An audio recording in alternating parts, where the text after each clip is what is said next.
এই লোকটা হচ্ছে প্লাস্টিকের জিনিস আরও এরকম খুচরা জিনিসপাতি হচ্ছে মানে ময়লার ভাগাড় থেকে তুলে এনে বিক্রি করে বা মানুষের থেকে কিনে পরে হচ্ছে খুচরা কোনো দোকানে বিক্রি করে। তো যখন নামাজের টাইম হলো তখন সে পাশে তার ঠোলা আর কি মানে যে ঝাঁপিতে সে জিনিসগুলো রাখে সেখানে রেখে তারপর সে নামাজ পড়তেছিল।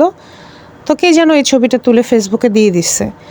তো আপনারা দেখেন লোকটা কিন্তু অর্থনৈতিকভাবে খুবই দরিদ্র এবং অসচ্ছল, কিন্তু আল্লাহর দরবারে এই লোকের যা সম্মান তা কিন্তু আমাদের অনেকেরই নাই।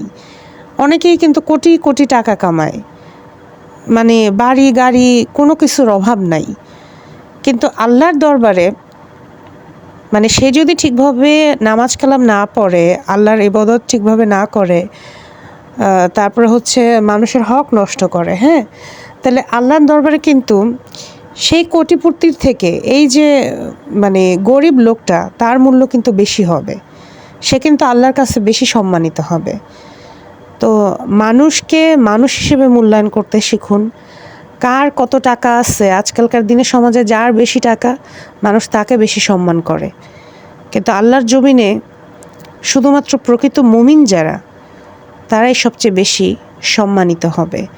এই চাচার জন্য অনেক দোয়া রইল।